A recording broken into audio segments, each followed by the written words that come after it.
PragerU did a full hour of anti-atheist content. I want to listen to like anti-atheist, pro-evolution nonsense that they have to lay down. So let's listen to this. Do you know Dennis Prager fell in the shower and is now paralyzed from the neck down? As of it was when Trump won the election in 2024. We all our attention was pulled toward him, I guess, winning the election instead of Dennis Prager. But this dude is paralyzed from the neck down now. That is wild. An afterlife, life after this life ends. There probably isn't a human being who hasn't asked this question at one time or another. And here's the answer. If there is a God, there is an afterlife.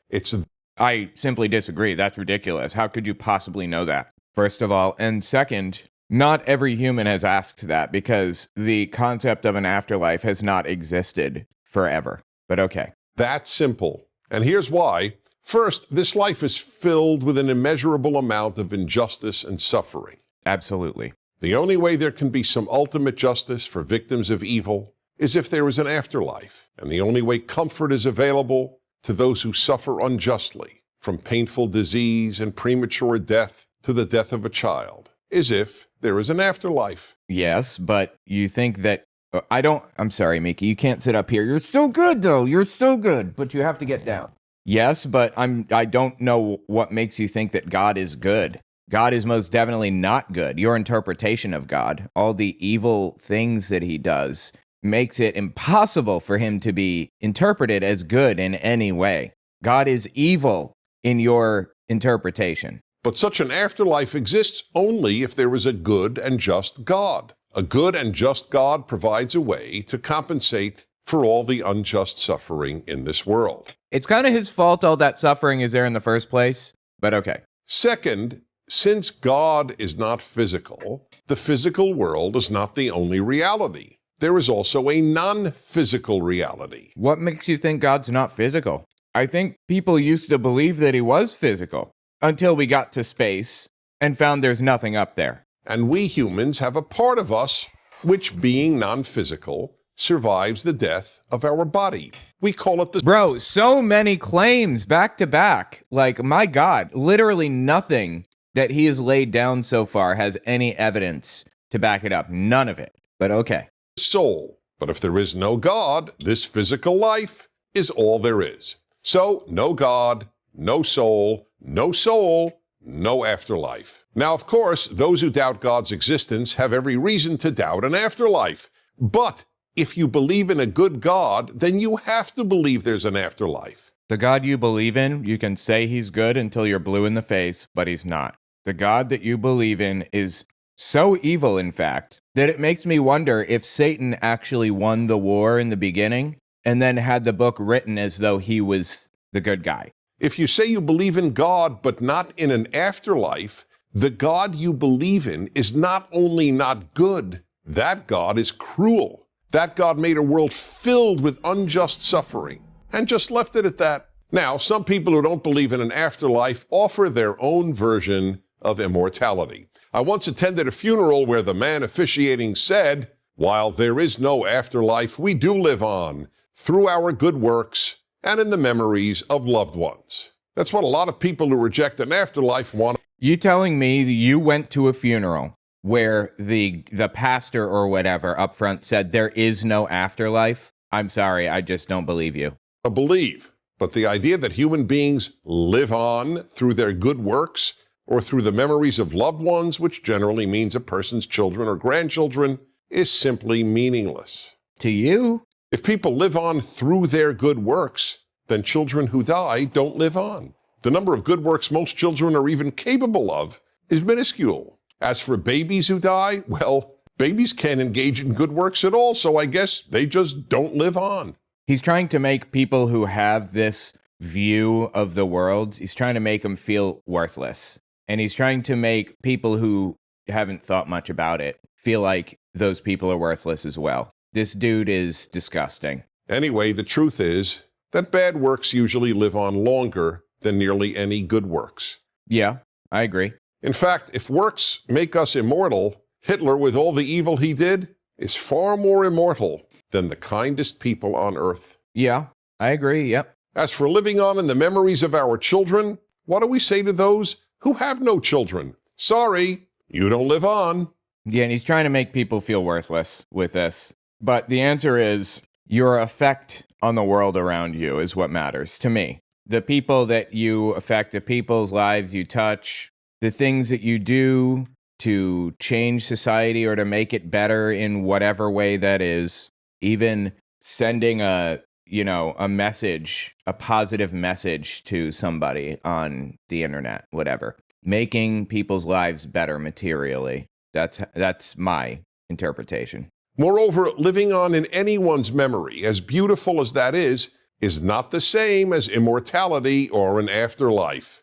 As Woody Allen put it, I don't want to achieve immortality through my work. I want to achieve it through not dying. If there's no afterlife, we don't live on. Period. Let's be honest enough to acknowledge that. If there's no afterlife, none of us will ever again be with those we most love and who love us.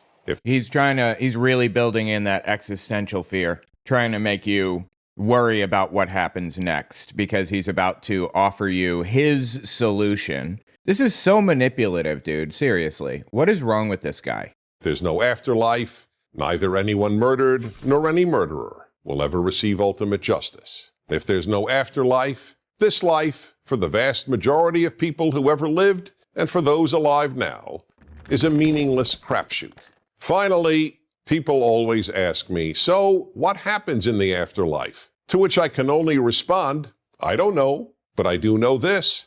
My belief in God and the afterlife keeps me sane. The thought that this life is all there is means that torturers get away with the horrors they have engaged in. That's why we need to try to bring them justice now, today, and protect society from them in the process. It means that this life is random and pointless. That is not what it means. He is a real shithead. Like, he is really leaning into this existential threat, trying to scare the shit out of people to get them to agree with him. This is manipulation 101, and it's seriously disgusting. And it means that I will never again see anyone I love. This would drive me mad. In fact, I don't see how it wouldn't drive anyone mad who cares about suffering and who loves anyone.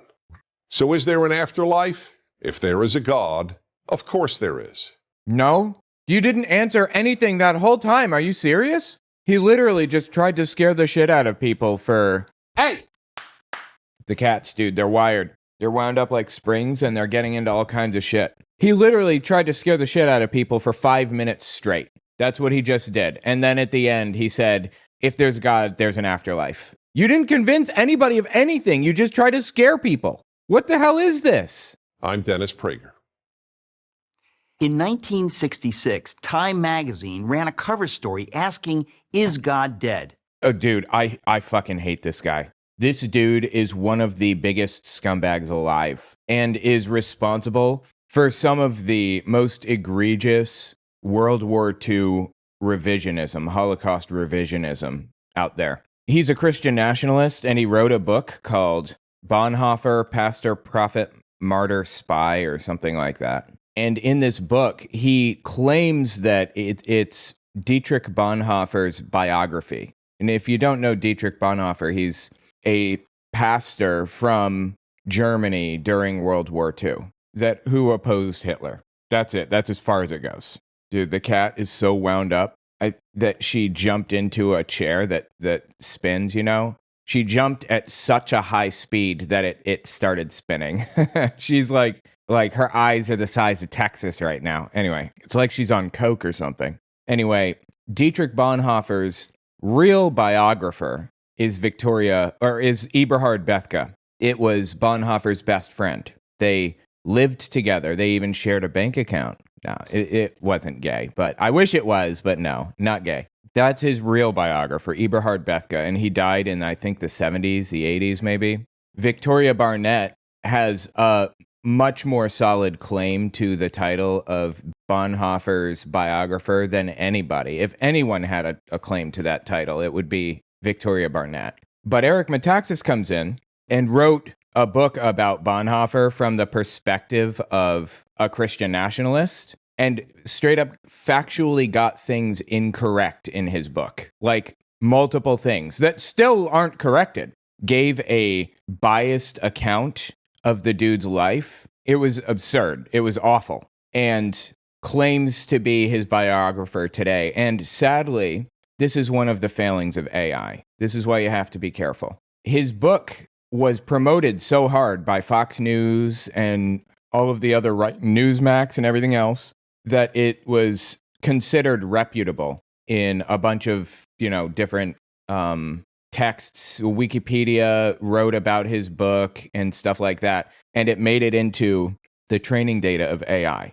Now, they say every AI answer is 85% correct, right? He's responsible for that 15% of incorrect information in this specific subject. He spread the idea that Bonhoeffer was involved in Hitler's assassination attempt. That's incorrect. He wasn't. He spread the idea that Bonhoeffer started the Confessing Church or was involved in any way, shape, or form. That's incorrect. He was not. He wasn't even in the country when the Confessing Church was started. He spread the lie that Hitler won his election. That's not true. He did not. Paul von Hindenburg won and then appointed Hitler to chancellor. Anyway, he is one of the most prolific liars and Holocaust revisionists in the field, in my opinion. And it infuriates the fucking shit out of me. I can't stand this guy. They did a movie not based off of his book as far as I can tell. I'm not sure. Maybe it is based off his book.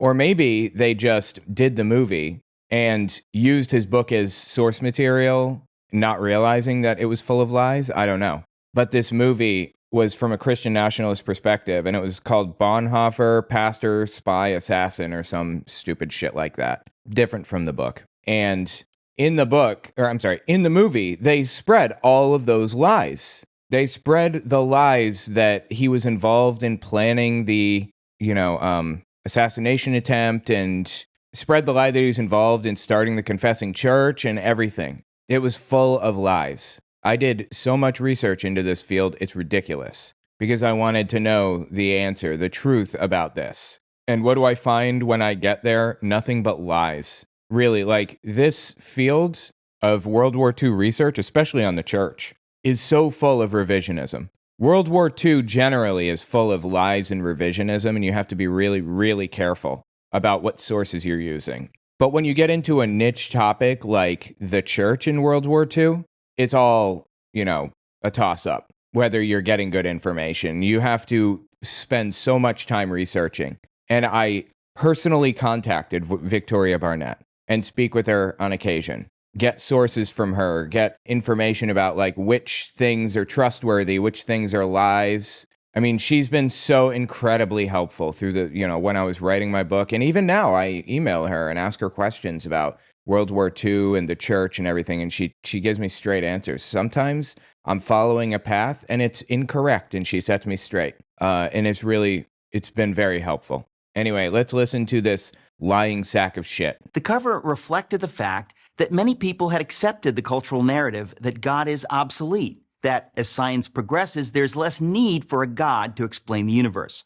It turns out, though, that the rumors of God's death were premature. In fact, perhaps the best arguments for his existence come from, of all places, science itself. No, God is unnecessary to understand how the universe works. In fact, if God was a component of our understanding of how the universe worked, we would never be able to discover anything. Because when somebody says God did it, that is them shutting down investigation. If God is the answer to how gravity works, we will never find the answer, right? But we should still search for the answer. When someone says God, it's them shutting down scientific research. Here's the story. The same year Time featured its now famous headline, the astronomer Carl Sagan announced that there were two necessary criteria for a planet to support life: the right kind of star and a planet the right distance from that star.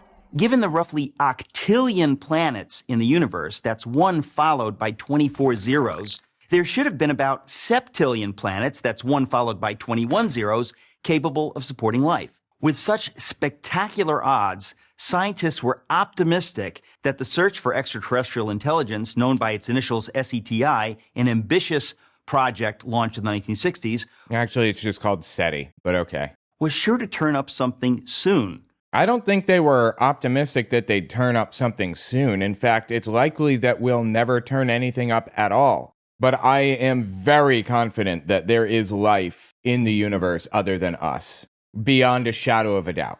And the reason I'm so confident is because it looks like we've likely found life on Mars, probably. And understanding how life forms in the first place just kind of gives you the understanding necessary to accept that it's almost certainly extremely common. Intelligent life? I don't know about intelligent life. That could be a lot more rare. But life, generally, certainly forms all over the place. With a vast radio telescopic network, scientists listened for signals that resembled coded intelligence.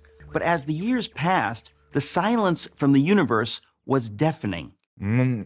We heard all kinds of cool things from the universe, actually, but just nothing that indicates life yet. As of 2014, researchers have discovered precisely bupkis, nada, zilch, which is to say zero followed by an infinite number of zeros. What happened?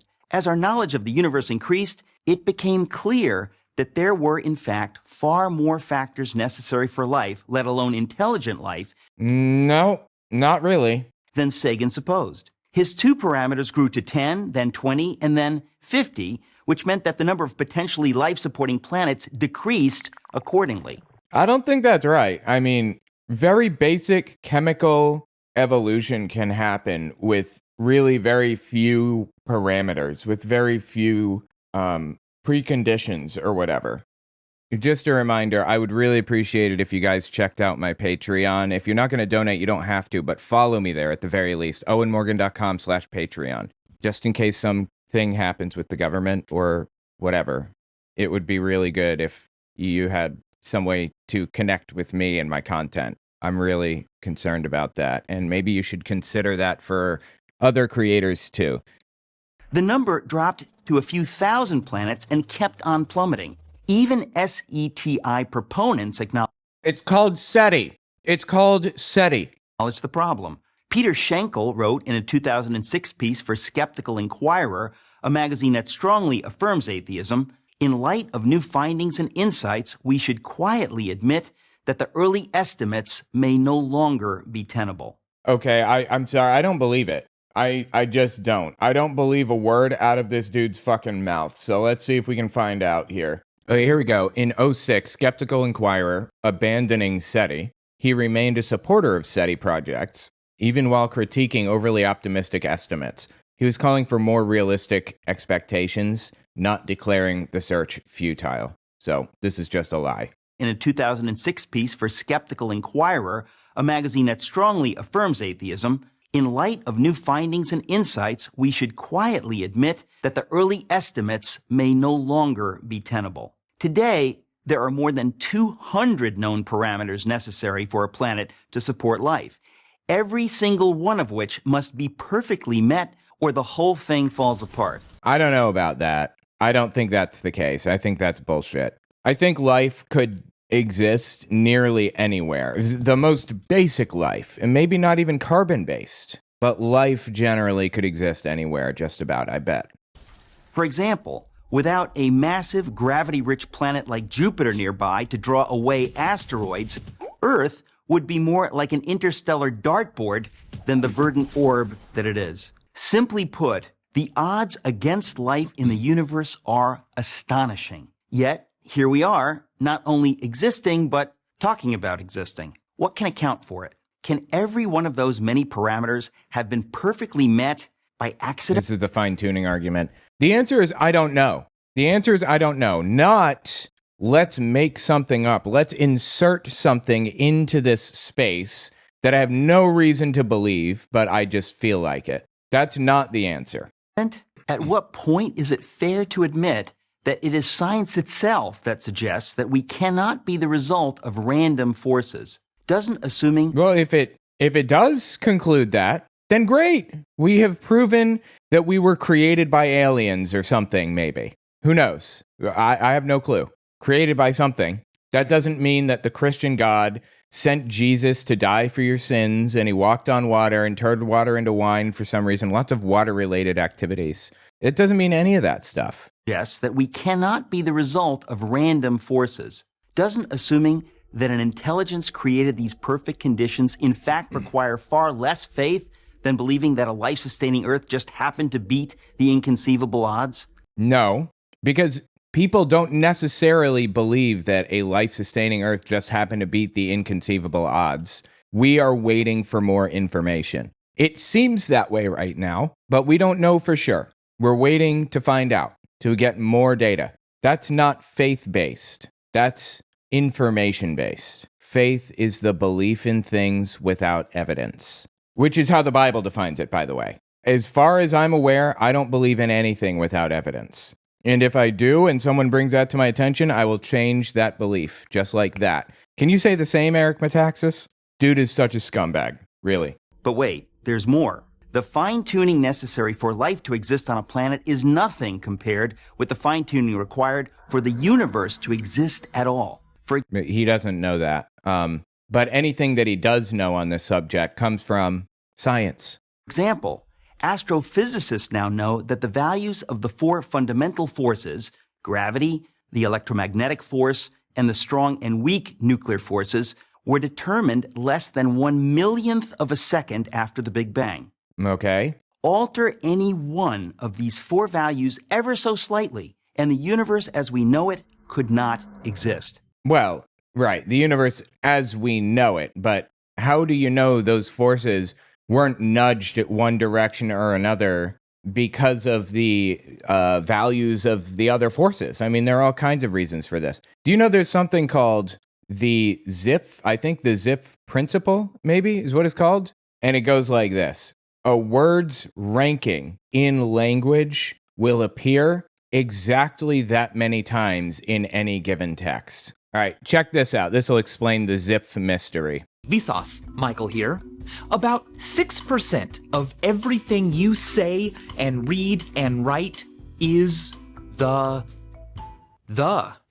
is the most used word in the English language. About 1 out of every 16 words we encounter on a daily basis is the. The top 20 most common English words in order are the of and to. A in is I, that it for you was with on, as have, but be they. That's a fun fact, a piece of trivia, but it's also more. You see, whether the most commonly used words are ranked across an entire language, or in just one book or article, almost every time a bizarre pattern emerges. The second most used word will appear about half as often as the most used. The third, 1/3 as often. The fourth, 1/4 as often. The fifth, 1/5 as often. The sixth, 1/6 as often, and so on, all the way down. Seriously. For some reason, the amount of times a word is used is just proportional to 1 over its rank. Word frequency and ranking on a log-log graph follow a nice straight line, a power law. This phenomenon is called Zipf's law. So back to Eric Metaxas and his claims about the fine-tuning of the universe. Maybe that's just the emergent property. There's such a thing as an emergent property. Maybe that's just how things work. Maybe there is no deeper explanation. The Pareto principle basically shows us that 80% of the bugs in Microsoft Office and Microsoft Windows products will be reported by 20% of the user base. 80% of the Ps will contain 20% of the P pods in any given whatever. And Zipf, the Zipf mystery, is very much like an extension of the Pareto principle. So anyway, the point is that this fine-tuning stuff, it's very possible, nay likely, that that's just how it works. That this is just an emergent property. Ever so slightly, and the universe as we know it could not exist. For instance, if the ratio between the strong nuclear force and the electromagnetic force had been off by the tiniest fraction of the tiniest inconceivable fraction, then no stars could have formed at all. Multiply that single parameter by all the other necessary conditions, and the odds against the universe existing are so heart-stoppingly astronomical that the notion that it all just happened defies common sense. It would Again, like, if we don't know how it happened, the answer is, I don't know. Not, God sent his only son to die for our sins, and while he was here, he was betrayed by Judas and walked on water and all that other shit. Like, you have no reason to build on all of that other shit on top of it. That's absurd. He's trying to get you to at least a point where you can say, okay, well, there was probably some creator. But even if I did say that, is it more likely that there's something that is outside of space and time that defies our understanding of the world around us and is impossible to like interpret or understand or perceive in our universe? Or is it more likely that something like within our universe, like aliens, created us? Really, which one is more likely? The more likely answer with fewer questions and assumptions would be aliens did it, not some all-knowing, all-powerful God that is somehow outside of time and space and inside simultaneously. be like tossing a coin and having it come up heads 10 quintillion times in a row. No, it wouldn't be like that. In fact, you have no idea how many times you'd have to flip the coin. It could be one. You don't know how many assumptions or underlying coin flips would be necessary to end up with what we have here. I contend it's not that many coin flips because we're here. We ended up here. It's very possible that it's an emergent property, that the things, the constants, the forces and everything exist the way that they do because it's the most likely configuration. But again, that's speculation. I have no way of knowing that, no reason to make that claim, no idea. Because I'm not a scientist. And neither is Eric Metaxas. He's just a liar. I don't think so. Fred Hoyle, the astronomer who coined the term Big Bang, said that his atheism was greatly shaken by these developments. What? Okay, first of all, is that even true? I'm not convinced. Second, so? One of the world's most renowned theoretical physicists, Paul Davies, has said that the appearance of design is overwhelming. Even the late Christopher Hitchens, one of atheism's most aggressive proponents, conceded that without question the fine-tuning argument was the most powerful argument of the other side. I simply disagree, first of all. Second, he wasn't saying that it was, if he even said this, I'm not convinced. If he did, he wasn't saying that it's legitimate or even a good argument. He was probably saying it's the best. And I don't even think that. I think the best argument would be the second law of thermodynamics, except that's completely illegitimate since we're a closed system with a fuel source. So it doesn't even apply to us. Anyway, it's seriously disgusting that this dude lies about this shit and tries to frame it up as though people who spent their life fighting against Christian nationalism suddenly agree with Eric Metaxas. Like, give it a fucking rest. Disgusting. He's dead and he cannot defend his own reputation anymore. Oxford University professor of mathematics, Dr. John Lennox, has said, Dude, John Lennox is a scumbag. Why are you even citing him? Lennox is like a disingenuous, lying scumbag who's a creationist, a young Earth creationist.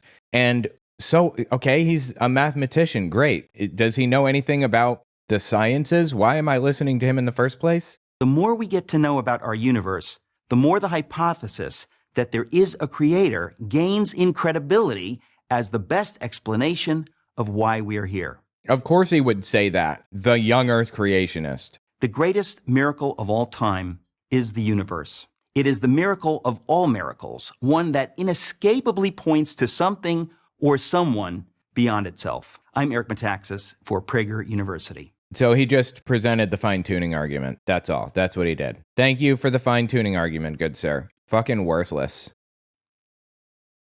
You know, for 27 years, I was an atheist. I thought anyone who believed in a god or gods was, well, stupid or uneducated, naive, gullible, or just into the gig for money, sex, and power. I mean, Okay. after all, everyone knows that religion is just a psychological crutch for intellectual weaklings, right? No. I mean, I was religious, so I don't think that, nor have I ever thought that, but okay. By the way, guys, check out my new shop, owenmorgan.com/shop. I have a bunch of really cool designs on there. So, what changed my mind? Well, look, I tell the whole story in my book, Shattered, but for our purposes here on Prager University, I was simply challenged by my Christian teammates on the Cincinnati Reds to read some religious books, critique them, and then share with the guys where the authors were wrong and why atheism is the only real and true outlook for anyone not deceived by fantasy, fiction, or mythology. I mean, Okay, I don't think anybody said that atheism is the only real and true interpretation of the universe or whatever. Like, what does that even mean? Atheism is an answer to one question: is there a God? Regarding Zeus, no. I'm an atheist regarding Zeus. Do you know people really believed that Zeus was real? And Thor and, all the other Greek, Nordic, and Roman gods? My answer to those gods is no, I don't think they were real. I'm an atheist for those gods. I'm an atheist for the Muslim God. I'm an atheist for the Jewish God. I'm an atheist for the Christian God. I just take that additional step to say I'm an atheist for your God as well. That's all. It's not like I'm sitting around contemplating all of the possible, world's views or possibilities for like what could happen or what's going on or what exists or whatever. And this is the one true worldview. It's just nonsense. Like, nobody believes that. for someone who wants to base their beliefs and values upon evidence and argument, not emotion and tradition. Now look, simply put, I set out to disprove theism, which I didn't think would take very long. Okay, I don't even know how one would do that. Disprove theism? What theism are you disproving? He's framing it as though it is its own religion. Again, this is nonsense. This is not how the world operates or how anybody views anything. But I ran into some difficulties along the way. Difficulties like Aristotle, Augustine, Aquinas. I mean, in simple terms, I was confronted with the awareness that there are really 4 big bangs that have to be accounted for, not just one. I had never really even considered that before. I mean, we're all familiar with the first big bang, right? It's usually the answer given to the question, why is there something rather than nothing? It's the idea that there was nothing, it popped, and boom, there's something. I mean, that time, matter, and space all came into existence in some great cosmological flash about 16 billion years ago. Well, I think 13.8 billion, right? Why would he use that number? I'm pretty sure that's what it is, unless my information is out of date. There was no gradual development, no transitional forms, just a binary flip. A metaphysical, now you don't see it, and now you do. Okay. Fine. I want to follow the evidence wherever it leads. However, astrophysicists tell us that this first Big Bang yielded only a handful of fundamental elements, and that it would take billions and billions of years for the nuclear furnaces of trillions of stars to yield the 118 elements in the periodic table. Yes, that's correct. Not that they didn't exist before that, but that that the concepts weren't there at all, but that they just had not, created enough yet. Yeah, this is a complicated factor of chemistry that the elements weren't created until stars went supernova and things like that. Yes, okay? But the first theoretical cosmological Big Bang, well, it only yields matter and energy. It doesn't even begin to address the origin of life. So how do you get life from non-life? How did abiogenesis occur? I don't know. We've had some major breakthroughs in the past year or two that make it pretty definitive that we absolutely can create life in the lab. We absolutely can do it, as far as I understand. But the answer, I don't know, is perfectly acceptable. I mean, the notion that something can come from nothing. Where's the evidence? Okay, that's not what abiogenesis is. Something can come from nothing. That's not what that means. Abiogenesis means life from non-life. A meaning without, and bio meaning life, and genesis meaning the beginning. So basically, life comes from non-life is what that means, or the origin of life, or whatever. There's no secret here. There's no mystery. There's no impossibility to this, or whatever. Well, you're going to need another something from nothing leap of faith, some kind of biological second Big Bang. Wait, you need a leap of faith for the Big Bang? No, literally nothing in this entire chain has required faith at any point. The Big Bang does not require faith. It is fully evidence-based. And he even said that a second ago. I'll follow the evidence wherever it leads. That's what he said. Suddenly, you're portraying this as faith. Second, you're telling me I need a leap of faith to accept abiogenesis? No, the answer is I don't know.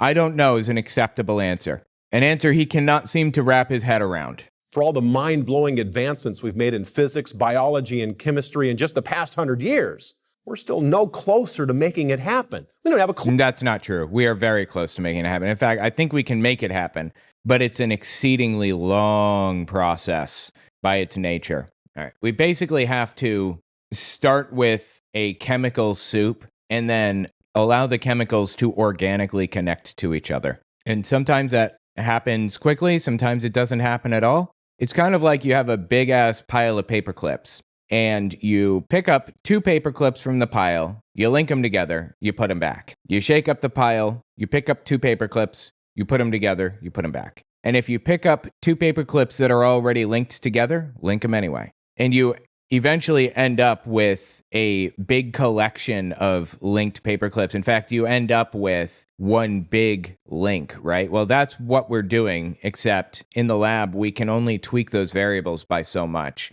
We can only put so many paper clips in. We can only make them so compatible. We can only have them link every so often. And life had billions of years to do it. But, we don't have that amount of time. They say scientists' experiments should last only as long as their life will last. If you can't complete your experiment in the span of your own lifetime, it's a bad experiment. It's kind of a joke. But the point is we can create life, and we're very confident in how it formed, billions of years ago. We understand it nearly flawlessly now. It's just a matter of actually doing it, which would take forever. The closer we look, the wider the chasm.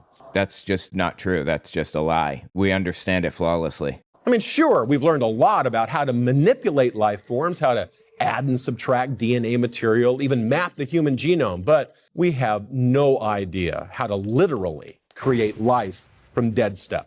That's not true. We do understand how to create life. I mean, we can't reanimate something that has died right now, but we understand how life started pretty clearly. Like I said, breakthroughs in 2024, lots of them, like 6 breakthroughs in 23 and 24. Now look, at this point, we still only have physics, chemistry, and some basic biology, or matter, energy, and simple life, if you will. But we still don't have a way to account for the great diversity of life forms. I mean, the huge differences between... No, we do. Yeah, we can account for the diversity of life forms. I don't know what you're talking about here. We understand that flawlessly. I don't understand. He's just spouting off nonsense right now. Between bacteria, plants, and animals. Nor do we have a way to account for the differences between man and animal. We still don't have an anthropology at this point. So we're going to need... What are you talking about? Of course we understand this stuff. Need a kind of anthropological third Big Bang to account for all this, which of course is what Darwin was after in his Descent of Man thesis. Now look, Darwin answered a lot of questions. You mean on his Origin of Species book? Descent of Man thesis? But he could never answer the core question. How did evolution begin? That's not the core question. The core question was, how does evolution take place? And he answered that, first of all. And second, just because it's unanswered, which it is answered, but if it weren't answered, does that mean it didn't happen? Of course not. It means I don't know. But hey, we're still not done describing the world that is all around us. A final Big Bang is going to be required to explain how a mechanistic animal brain can become a self-reflective human mind. Right. How did intelligence come to be? Again, the answer is I don't know. Even the lowest life forms have brains and central nervous systems. I mean, how does something like that become the mind of a Michelangelo, a Shakespeare, a Bacon? I mean, there's an answer to this. Do you want the answer, or do you want people to stop searching for the answer and just say it was God? Owen.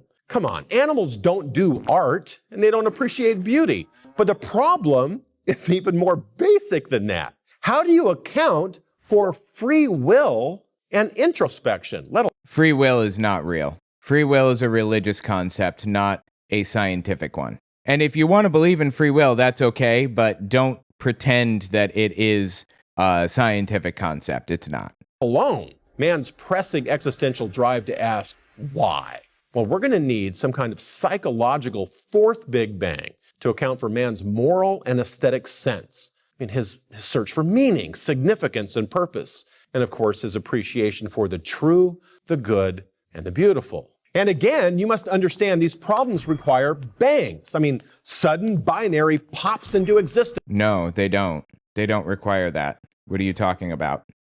Since there's no evidence for any gradual development in any of these. So That's not true. There is evidence of gradual development in a lot of these. Not the Big Bang specifically. That's not surprising or difficult to get, though.